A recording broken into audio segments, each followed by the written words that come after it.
Bienvenidos, buenas tardes, bienvenidos a un nuevo estudio de la Palabra del Señor. En esta nueva lección nosotros vamos a aprender muchas cosas más acerca de la apostasía mundial. Y tengo conmigo, como siempre, al hermano Sebastián. ¿Cómo está, hermano? Muy bien, gracias a Dios. ¿Usted cómo está, hermano? Muy bien. ¿Cómo está, pastor? Bien. Y nuestro pastor, como siempre, nuestro pastor Gustavo. Y es un placer para nosotros estar nuevamente con cada uno de ustedes. Igualmente dándole las gracias porque nos permiten entrar en sus casas. Amén. Y vamos a hacer un pequeño repaso de lo que estudiaron la semana pasada. Y una de ellas que estaba bien interesante era qué es la bestia y su imagen. Y qué es la marca de la bestia, en las cuales dos formas pueden ser recibidas. Y estudiamos de que cada una de ellas se complementan y al obedecerla, entonces viene una marca. Y además de eso también va a haber dos bandos, ¿verdad? El que la reciba y el que la rechace. Así que ahora, cuando en Ezequiel 21, capítulo 21, y del versículo 25 en adelante, dice: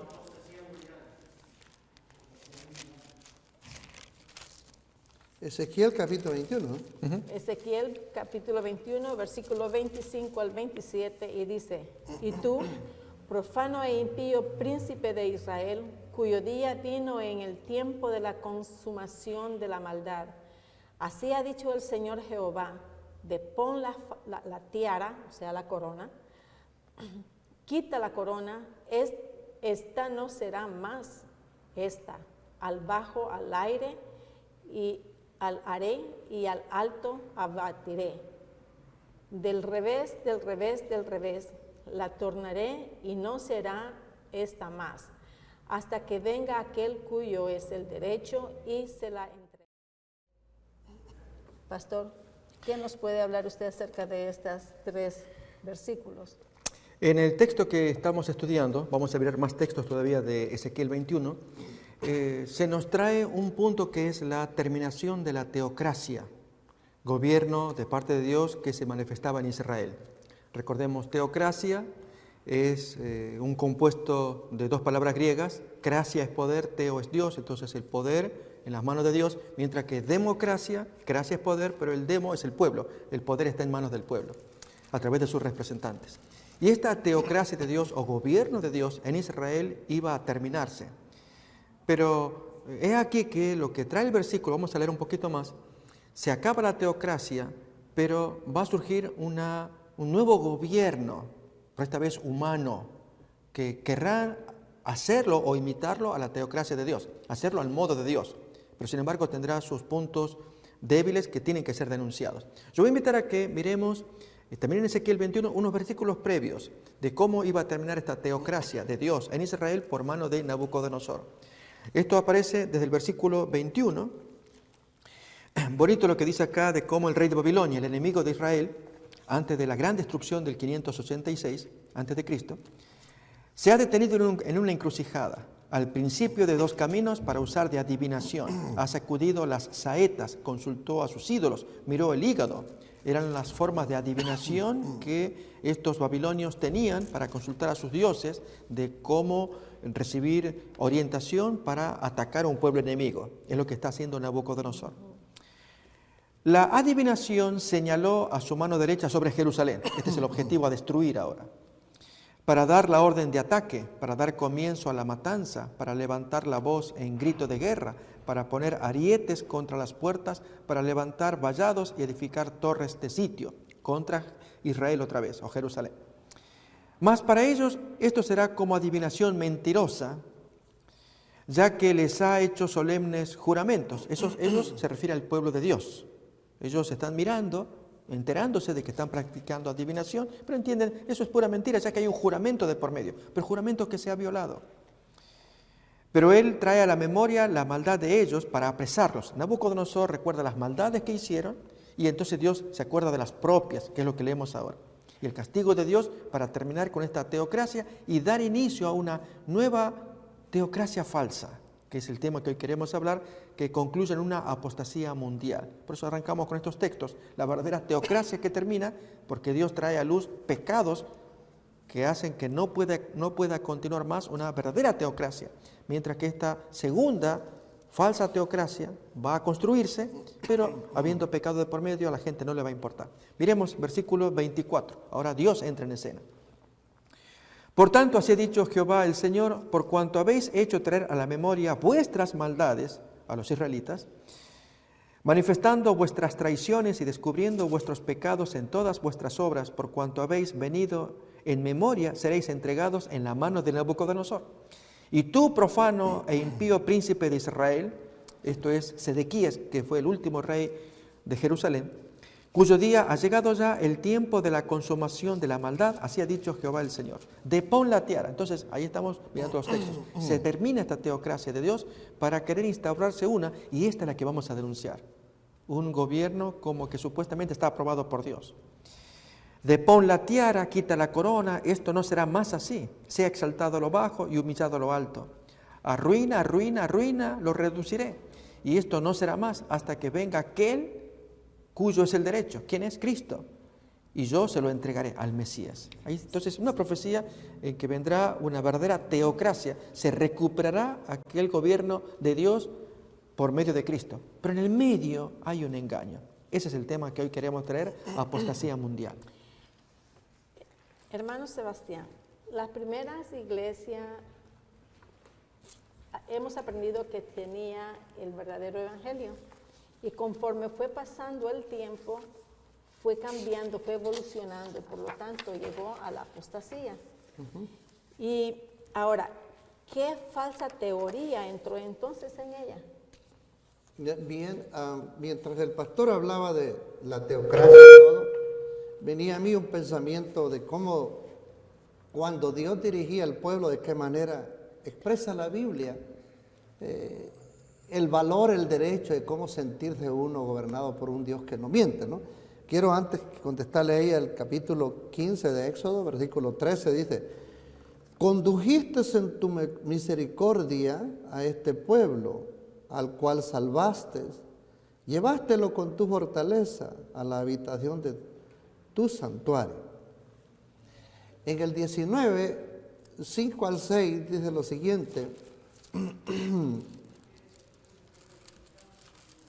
de la manera en que Dios guía a sus hijos. Dios se dirige a su pueblo y le dice qué espera de ellos y cómo Dios los va a considerar. 19, 6, 5 al 6 dice: ahora pues, si dieres oído a mi voz y guardaréis mi pacto, vosotros seréis mi especial tesoro sobre todos los pueblos, porque mía es toda la tierra, y vosotros seréis mi reino de sacerdotes y gente santa. Estas son las palabras que dirás a los hijos de Israel. Tenemos nosotros de entrada ahí todo como en realidad está guiando Dios en el sistema de la teocracia que explicaba el pastor, ser dirigido por un Dios que todo lo conoce, que todo lo puede, y sin embargo llegó la situación del pueblo y sus líderes y todo a sentirse Dios traicionado. Entonces, pregunta a la hermana concerniente a la iglesia que en un tiempo tuvo la verdad. Bueno, nosotros estamos viendo aquí en lo que leímos en esta cita de Ezequiel 21, 25, que leímos hace poquito, vamos a considerarla otra vez.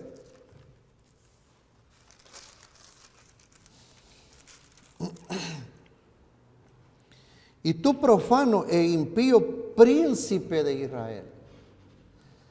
Uno podría pensar que es a lo que ahora vamos a entrar en estudio nosotros. No, es que aquí está tratando Dios con un pueblo que en un tiempo fue el pueblo especial. Pero tanta influencia tiene el diablo para echar a perder la causa de Dios, que vaya usted a entender y dar seguimiento a los textos, que el diablo no le toma mucho tiempo para echar a perder la causa de Dios. Por una constancia o descuido de la palabra de Dios es que el pueblo puede permanecer fiel a Dios. De lo contrario, falsas enseñanzas entrarán, y en la iglesia primitiva empezaron a entrar los credos y decíamos también el cambio del día que Dios ordenó, también adoptando un día que en realidad no pertenece a Dios.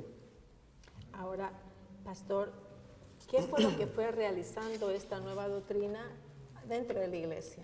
Yo voy a invitar a que leamos textos bíblicos, proféticos, y luego verlos cumplidos en la realidad histórica.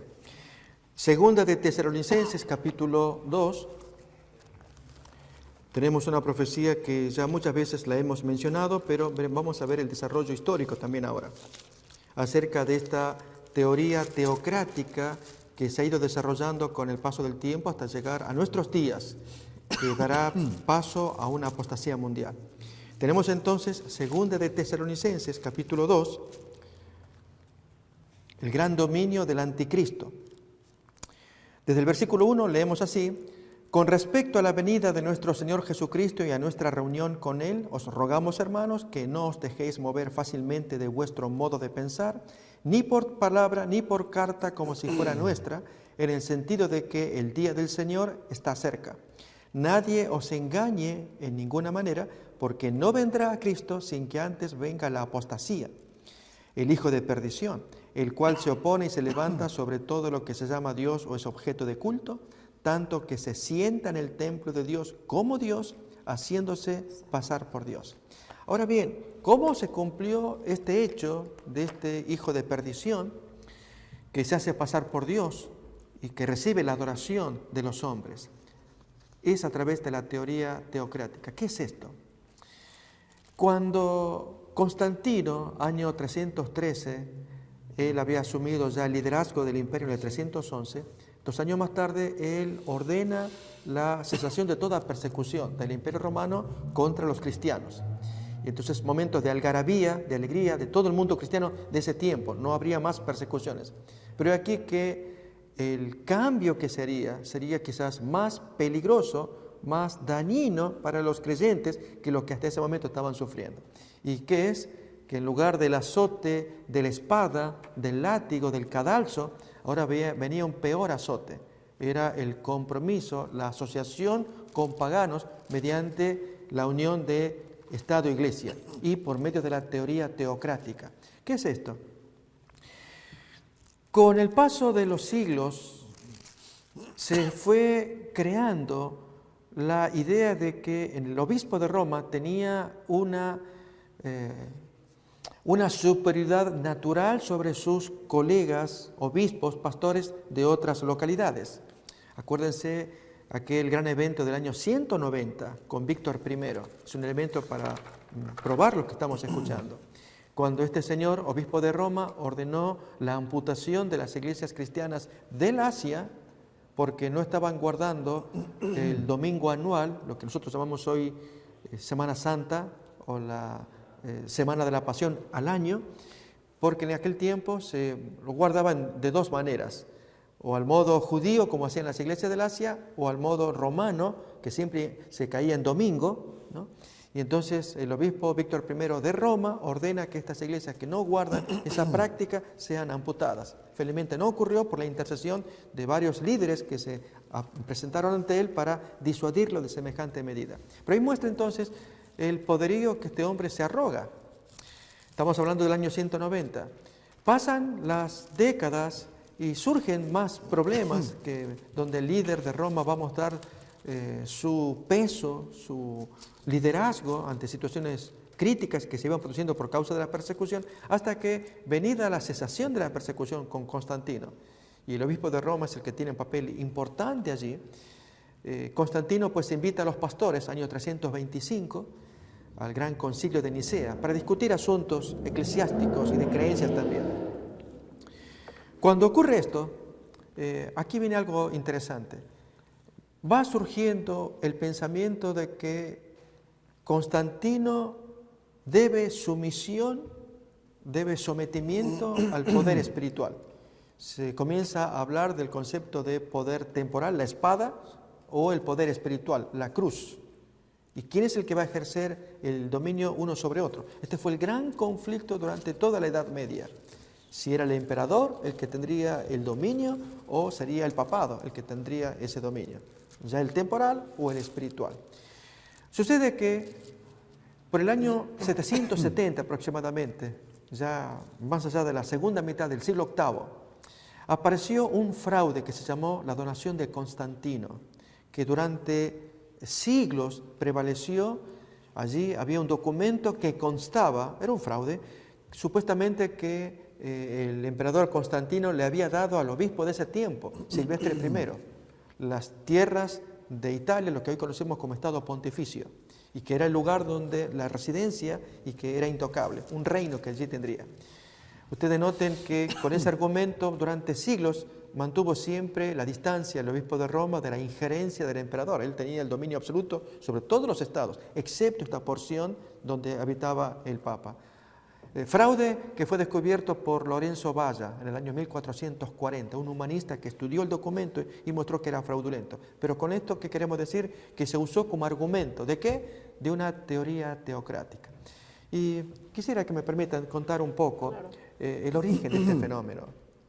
En gran medida se debe a la literatura de San Agustín. San Agustín estaba escribiendo en el año 412, por 10 años, hasta el 422.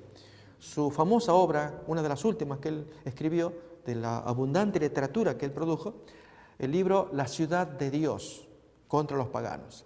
En ese libro, él hace una contraposición entre lo que es el gobierno de Dios, la ciudad de Dios, contra el gobierno mundano, la ciudad de los hombres. Entonces, en la discusión que él está mostrando, va revelando que la Iglesia Católica Romana es la que está llevando la voluntad de Dios contra la presencia hostil de los paganos que la rodeaban. La caída de Roma fue estrepitosa 2 años antes, en el 410, por el visigodo Alarico, y que saqueó absolutamente Roma. Pero entonces allí el Papa de ese tiempo se mantuvo incólume, él pudo enfrentar, y entonces inspiró también para que San Agustín pudiera escribir esa magna obra, donde ahí revela entonces lo que estamos diciendo de la teoría teocrática. Esto es el gobierno de Dios acá en la tierra por medio de una ciudad que es la que habitan aquellos que son hijos de Dios, y quien la lidera físicamente, visiblemente, es la autoridad papal. En los días de Moisés, la teocracia, no teoría, era un hecho. Dios se había revelado los mandamientos, la Torá, en fin, la ley de Dios a Moisés, y el pueblo era gobernado por un escrito, que eran los 5 libros de Moisés, era la ley absoluta, y una figura visible, que era Moisés, acompañado del sumo sacerdote que estaba apoyándolo, que era su hermano Aarón, y así entonces se mantuvo ese liderazgo, que luego con Moisés, recordemos, está su sucesor Josué, y luego los jueces, el último de los cuales es Samuel. Entonces este liderazgo, vamos a llamarle político, más el liderazgo religioso de Aarón y todos los sucesores, era la voluntad de Dios para el pueblo de Israel. Pero esto desaparece. Acabamos de leer el texto recién de Ezequiel 21, de pon la tiara, ya entrégate porque viene Nabucodonosor, y se termina. Y entonces ya no Dios está gobernando, siempre lo estuvo gobernando, pero en forma visible, con un pueblo que es destruido por Nabucodonosor. Pero entonces esta noción la recupera la Iglesia Católica gracias a Constantino, porque entonces entre ambos definir quién es el que tiene el máximo poder. Y Constantino pues dio poder a la Iglesia Católica, solo que la profecía hablaba de que este poder que había estado en las catacumbas ahora se sienta en un trono con el paso del tiempo. Pero para poder lograr el dominio total necesita desarrollar esa teoría teocrática, esto es el gobierno de parte de Dios visible por medio de gente que uno puede mirar, escuchar y aún obedecer. Esto es el sistema papal. Muy bien. Hermano Sebastián, Bien. ¿qué fue lo que declaró esta institución en ese tiempo? Bien, siguiendo hablando del sistema en que hemos venido hablando, cómo Dios ha querido y siempre quiso guiar a su pueblo, y que por extravío personal el pueblo fue adoptando otras cosas. Y así pues pasó a llamarse el título que el mensaje de los 3 ángeles denomina, la caída de Babilonia. Y decíamos anteriormente que Babilonia no podía haber caído, pues si nunca estuvo en la cima. Pero de la estrategia que pudo haber estado adentro es haciéndose parte de. Y es así como entonces este pueblo vino a formar parte de Dios, diríamos entre comillas, y estableciendo su propia estrategia. Vamos a leer entonces 1 Samuel 12:13. 1 Samuel 12:13 dice así: ahora pues ver aquí vuestro rey que habéis elegido, el cual pediste, ya veis que Jehová ha puesto sobre vosotros rey. Recordemos nosotros que en 1 Samuel capítulo 8 el pueblo se había cansado, ya estando viejo Moisés, y ya no quería de hecho Moisés ya no tenía mucha fuerza para continuar. Samuel, perdón, gracias. Y sus hijos pues no andaban bien en los caminos de Dios, entonces el pueblo se congregó y le dijo: ¿sabes qué, Samuel? Le dice, eres entrado en días, capítulo 8, lo podemos ver en 1 Samuel. Y en realidad estás entrado en días, le dice todo, y queremos nosotros que, al igual que las naciones, nos gobierne otro rey. Y así fue pidiendo rey, y entonces el pueblo no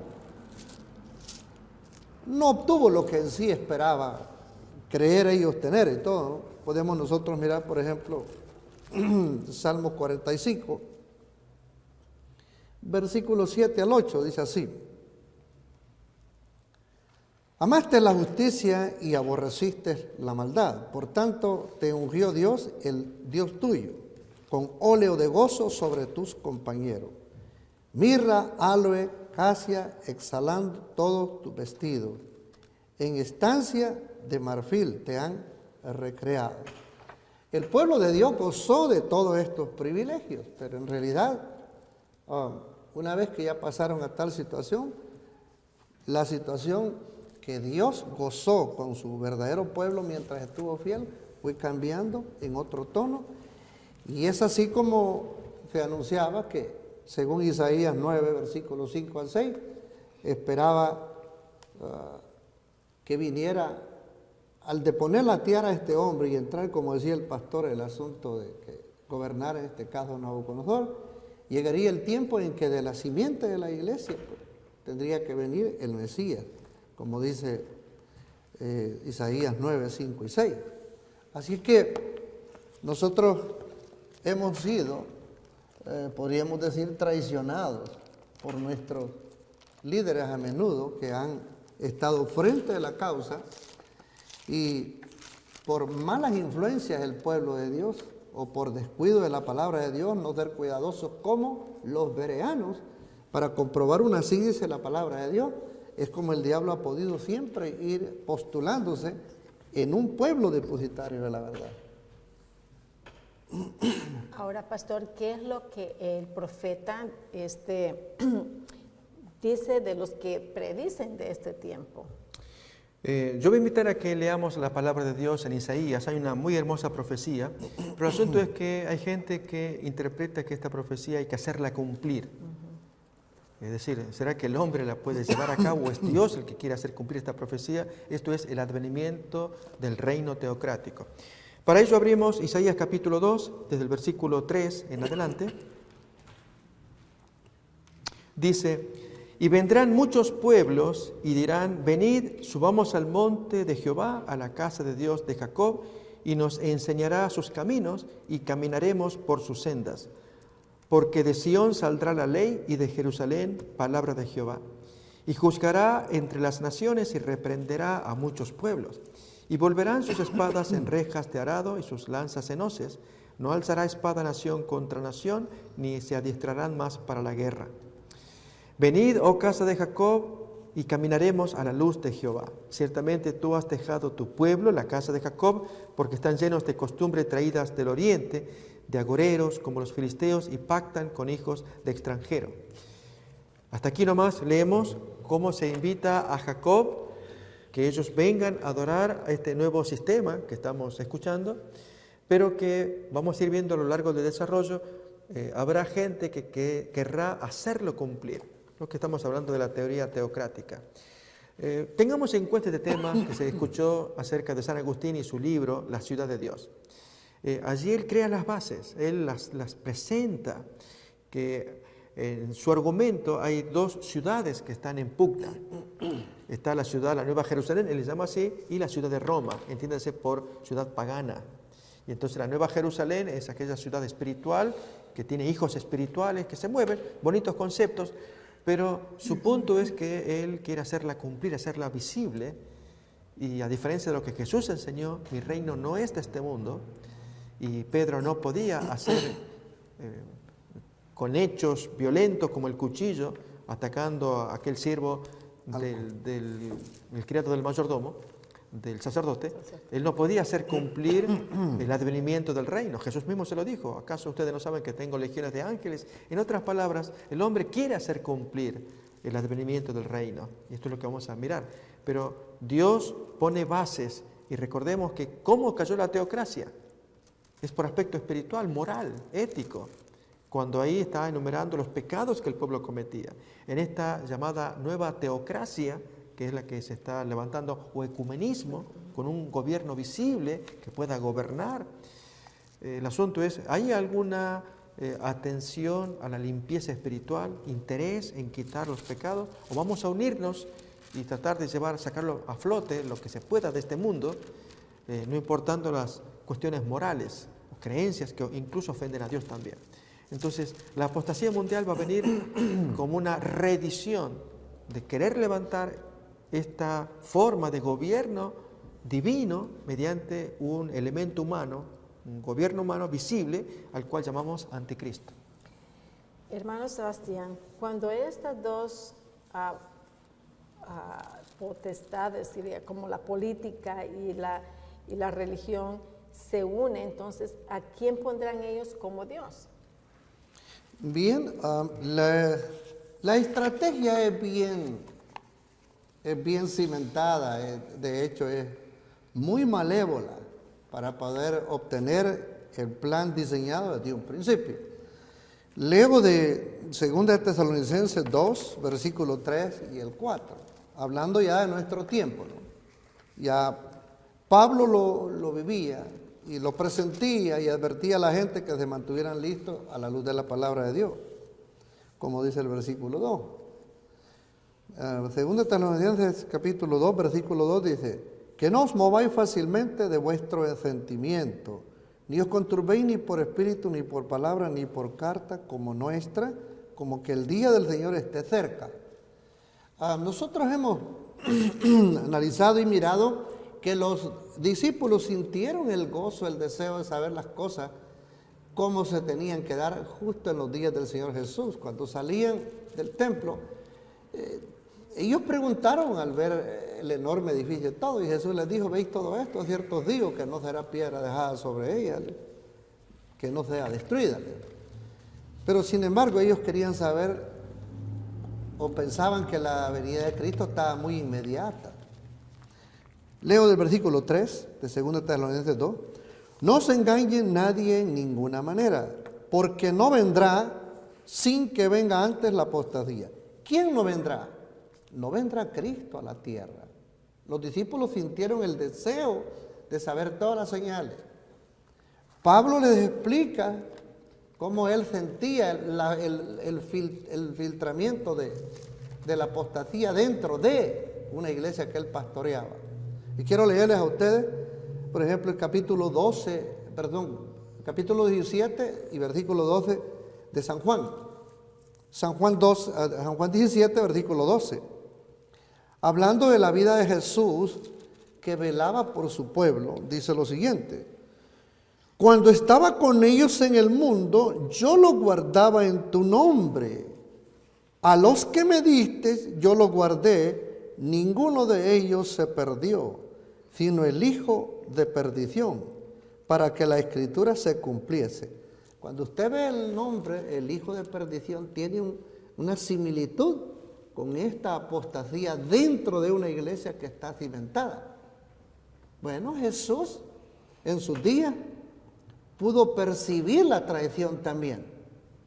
Él convivió y desde un principio lo sintió y supo. De hecho, los discípulos le preguntaron, dinos Señor, ¿quién es el que te traicionará de nosotros? Y le pedían pistas y Jesús les dijo, el que conmigo moja su pan, ese me entregará. Entonces, volviendo a 2 Tesalonicenses capítulo 2, versículo 4, la estrategia iba a llegar a la iglesia. Pablo lo sentía y ya se los había advertido. Ellos sentían también, los discípulos, que ellos ya pronto estaban para ser sacrificados. Versículo 4, al surgir este hijo de perdición, dice, traía estrategias para oponerse a la iglesia que Cristo levantó, que era la esencia de ese mensaje de Cristo, que era un remanente que quedaba para ese tiempo. Pero ellos iban a tener un tema bien cimentado para oponerse y levantándose dentro de la iglesia contra todo lo que se llamara legítimamente cosa pureza de Dios. Es lo que quiere decir el versículo 4. Tanto que en lugar de Cristo, o en el lugar que la iglesia quedó cimentada, ahora se va a postular un sistema difícil de llevar las cosas adelante. Desde entonces, el pueblo de Dios, viviendo en medio de, como dice el libro de San Mateo 13, que la cizaña tenía que desarrollarse y el pueblo fiel luchar en medio de. Este problema, pues, se abrió mucho más fuertemente en ese tiempo, y de ahí para allá, ya cuando hablaba el pastor del año 313, las estrategias cómo controlar y mantener el poder del gobierno imperialista. Luego cimentando en el año 321, por ahí, la primera ley dominical y dándole cierta libertad a los cristianos para consolidar la agitación del imperio que estaba feneciendo, pero estaba tomando otra cara ya. Y después de una vez que ya estuviera cimentado, vendría el padecimiento de la iglesia como remanente en manos crueles de un sistema usurpador de lo que era la verdad que Dios le había dado a su propia iglesia. Hoy en día nosotros padecemos todas esas cosas, pero como dice el libro de Apocalipsis, capítulo 14, versículo 12, aquí está la paciencia de los santos, los que guardan los mandamientos de Jesús y tienen el testimonio de Él. Así que el pueblo de Dios ha tenido que mantenerse en pie, y muchos de ellos, esperando ver al Señor venir, han tenido que descender las tumbas. Así a nosotros es. nos toca vivir este tiempo ya en recta Estamos en final. el último día, sí. Pastor, de acuerdo a estas profecías, ¿se cumplirán de acuerdo a la Biblia? Absolutamente, nuestra fe descansa en la palabra de Dios, en la palabra profética.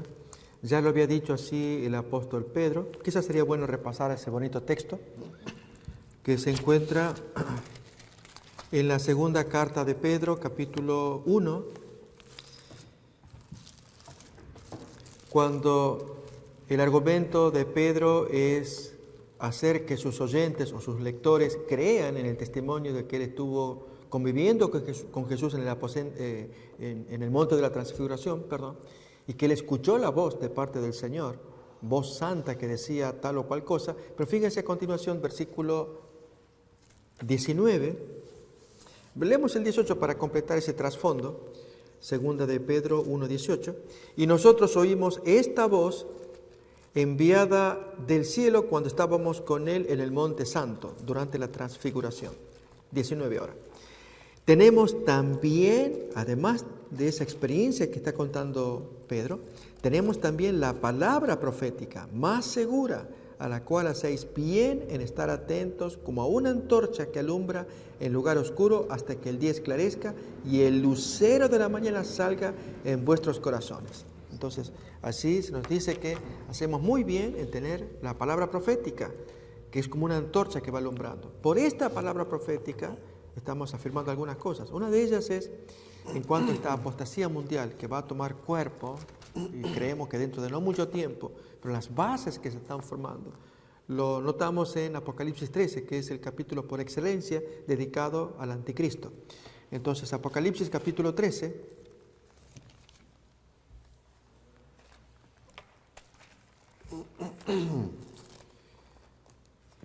desde el versículo 1, leemos así: se paró sobre la arena del mar el dragón y vi subir del mar una bestia que tenía 7 cabezas y 10 cuernos, y en sus cuernos 10 diademas o coronas, y sobre sus cabezas un nombre blasfemo. Y la bestia que vi era semejante, y aquí pareciera como de multicolor, tiene muchas cosas extrañas. Dice que era semejante a un leopardo, sus pies como de oso, su boca como boca de león. Y el dragón le dio su poder y su trono y gran autoridad. Vi una de sus cabezas como herida de muerte, pero su herida mortal fue sanada, y se maravilló toda la tierra en pos de la bestia. Y adoraron al dragón que había dado autoridad a la bestia, y adoraron a la bestia también, diciendo: ¿quién como la bestia y quién podrá luchar contra ella? Entonces aquí vemos por la profecía que va a haber un liderazgo universal, al cual llamamos anticristo. Ya en alguna otra misión se va a comentar una definición de anticristo provista por el mismo sistema papal. Allí en el Catecismo Romano, en el párrafo 675, hay una definición de anticristo que la Iglesia Católica da, muy interesante, muy reveladora, por cierto, también, de la naturaleza de este ser que se ignora, y muchos lo ignoran. Tendrá el control del planeta, pero sacrificando la verdad, llevando a la gente a la apostasía y a una ruina. Entonces, lo que vamos a mirar acá en estos textos que tenemos aquí como profecía, si necesitamos confiar en ella, es que Dios ya lo previó y avisa a sus hijos que con tiempo se preparen, que hagan frente. De allí el tema general, notemos, de esta exposición es el mensaje de los 3 ángeles, es no solamente denunciar estas cosas, sino enseñarle a la gente que evite tener roces, encuentros con este poder. Miremoslo esto en un texto más que aparece en Apocalipsis 14, desde el versículo 9 en adelante, una solemne advertencia. Las hemos leído muchas veces y hasta el cansancio lo vamos a leer hasta que se grabe en el corazón. La intención de Dios con respecto a su pueblo frente al poder enemigo. Dice Apocalipsis 14, 9, y el tercer ángel los siguió diciendo a gran voz: si alguno adora a la bestia y a su imagen y recibe la marca en su frente o en su mano, él también beberá del vino de la ira de Dios, que ha sido vaciado puro en el cáliz de su ira, y será atormentado con fuego y azufre delante de los santos ángeles y del Cordero, y el humo de su tormento sube por los siglos de los siglos, y no tienen reposo ni de día ni de noche los que adoran a la bestia y a su imagen, ni nadie que reciba la marca de su nombre. Se nota allí que es un castigo solemne, muy grave, una advertencia dolorosísima que Dios da a la humanidad, que tengan cuidado con este poder, no se asocien con él, no permitan que su poder, su marca, les pongas, quede puesta en las manos o en la frente, ¿sí? Entonces, que se cumple o se va a cumplir la profecía, absolutamente. Pero a esto agrego también otro elemento, y es que la ramera que monta la bestia, que representa a la iglesia, también tiene una expresión de suficiencia propia y que Dios no tolera. Para ello voy a invitar a que miremos Apocalipsis capítulo 18, versículo 7, cómo se expresa esta prostituta o ramera. Y lógicamente esa expresión proviene de una seguridad carnal, porque está rodeada de gente que apoya este poder y suponen que son invencibles hasta que Dios intervenga. 18:7 tenemos así: cuánto ella se ha glorificado y ha vivido en deleites, tanto dadle de tormento y llanto, le dice Dios a su pueblo. Es decir, darle no significa que uno pueda hacer algo para dañar a ese poder. Digamos, tormento y llanto no podemos. Si la predicación llega a ser un tormento, una tortura para ellos, que sean denunciados como el poder enemigo de Dios. Pues entonces a eso se refiere aquí el Señor en la expresión, vosotros, los hijos de Dios, denle de tormento y llanto este poder. Lo leemos otra vez. Cuanto ella se ha glorificado y ha vivido en deleites, tanto dadle de tormento y llanto, porque dice en su corazón, yo estoy sentada como reina y no soy viuda, y yo no voy a ver llanto. Pero a continuación entonces el castigo dramático que Dios le impone. Así que la misión de todo hijo de Dios, si ama al Señor y la profecía, es unirse a esta demanda, esta denuncia que se hace de este poder enemigo de Dios. ¿Cuánto se exalta esta Babilonia, ¿cierto? Esta ramera? Hermano Benedicto, ¿qué tanta jactancia, hermano Sebastián, perdón, qué tanta jactancia tiene esta Babilonia, esta ramera? Vamos a ver qué dice la palabra de Dios en el libro de Isaías 47, que ella nos conteste. Isaías 47, versículo 8. Isaías 47, versículo 8, y dice, oye pues ahora esto, delicada la que está sentada confiadamente, la que dice en su corazón, yo soy y fuera de mí no hay más. No quedaré viuda ni conoceré orfandad. A menudo nosotros hemos escuchado, yo desde muy pequeño pues tuve la experiencia, mi mamá era rezadora y asistía desde muy chiquito acompañándola a ella y yo podía entender un poquito el rol de ella, lo que le correspondía, ¿no? Pero con el tiempo yo fui creciendo y ya fui aprendiendo a leer y a conocer la palabra de Dios. A mis oídos yo llegué a escuchar y decir, ustedes que se van de la iglesia, fuera de la iglesia no encontrarán salvación. Y esto, ¿por qué? Porque yo he escuchado personas que me dicen, esta iglesia es la primera iglesia cristiana. Pero ¿cómo yo entonces he llegado a entender de que no es así? Cuando llevamos el nombre cristiano, a mí me hace la idea y despertar de decir, bueno, ¿quién es la cabeza de la iglesia? Es Jesucristo. Entonces, ¿cuándo entonces que la iglesia fue cimentada por Jesucristo? Cuando uno va a San Mateo 16, uno puede ver que Cristo comienza a cimentar la iglesia que comenzaba él a fundar por medio de los discípulos. Podemos mirarlo ahí en San Mateo 16. Vamos a ver juntito, 16.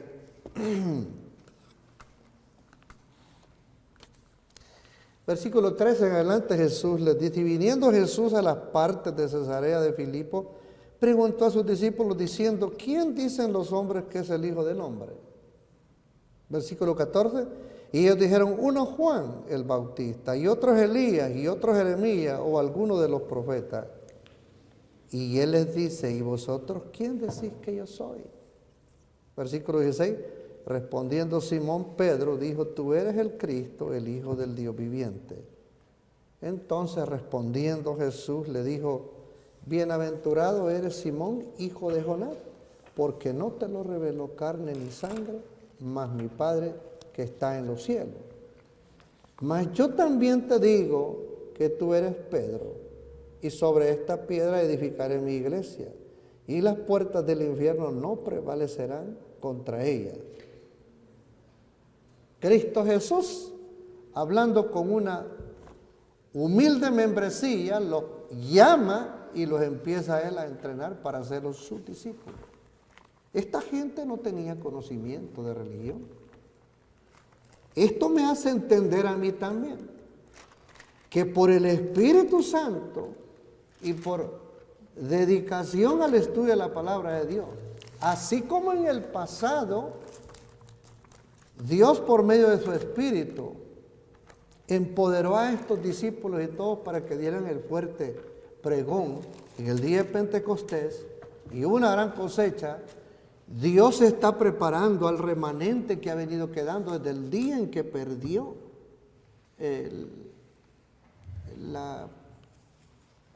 la primera iglesia, el poder que Dios le había dado. Pero siempre Dios ha luchado y mantenido un remanente.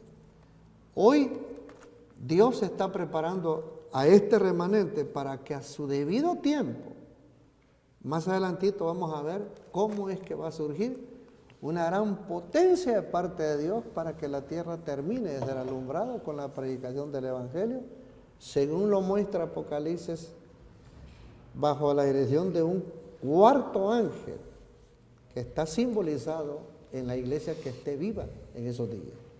Así es que Apocalipsis 18, versículo 1, dice bien claro la potencia que Dios va a utilizar en esos últimos días.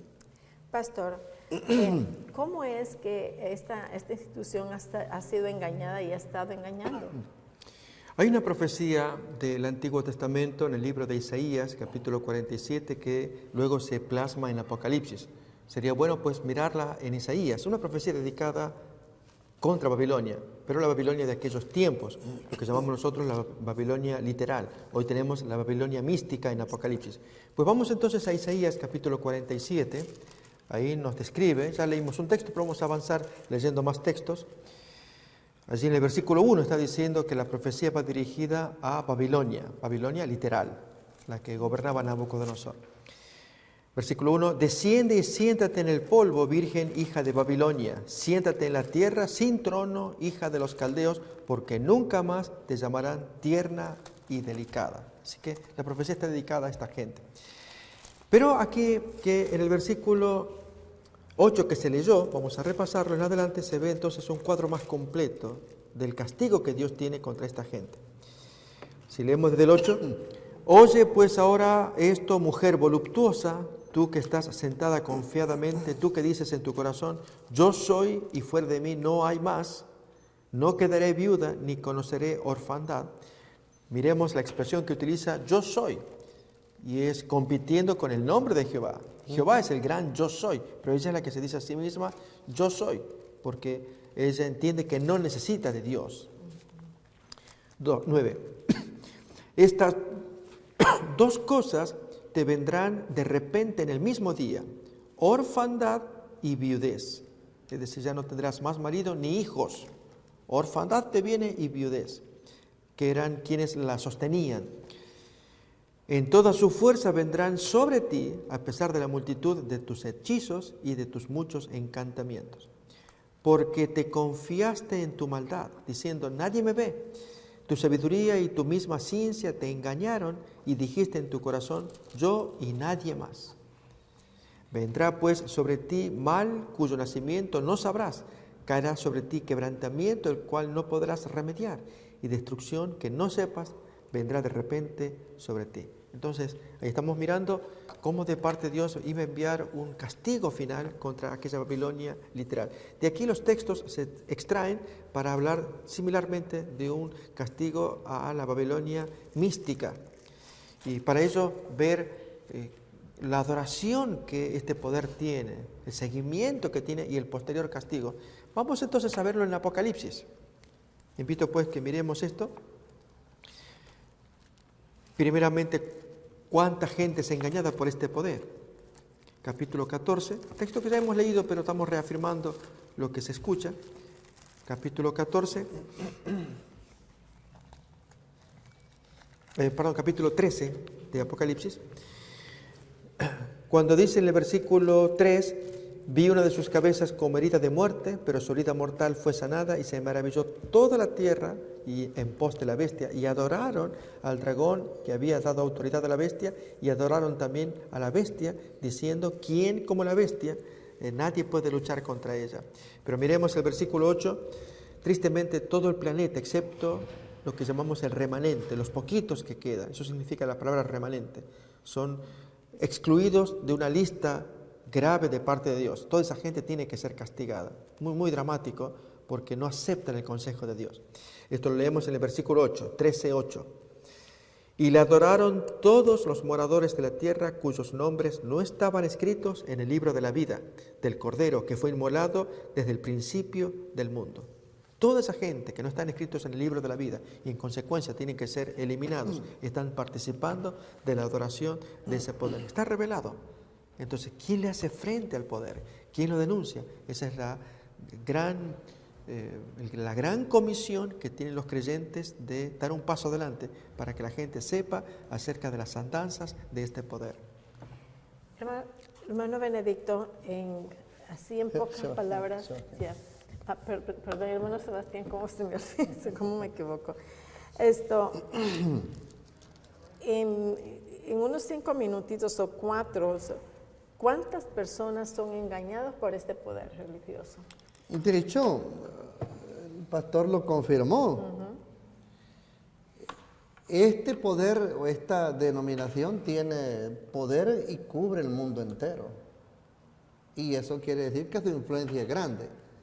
El versículo 8 lo leímos y dice bien claro, y todos los que moran en la tierra le adoraron, excepto los que tiene Dios registrado como fieles en el reino de los cielos, ese pequeño grupo que siempre ha estado en todas las edades, que está ahorita y que va a estar en el tiempo final, son los que van a ser redimidos. Ahora bien, ¿cuál es la marca? ¿Qué esa institución va a poner? La marca la comentamos al principio. El séptimo día de Dios fue invadido por el primer día de la semana. Y esos dos van a ser la gran confrontación en la recta final. Entonces quiere decir de que va a haber 2 marcas, una de parte de Dios y otra de parte de la bestia. Así es, según lo dice el capítulo 14, versículo 1, que hay un pueblo que Dios está sellando ahorita por práctica, por convicción. Muy bien. Sí. Vamos a un breve comercial y luego regresamos para continuar. Que el Señor los bendiga. Nos veremos Muchas pronto. gracias.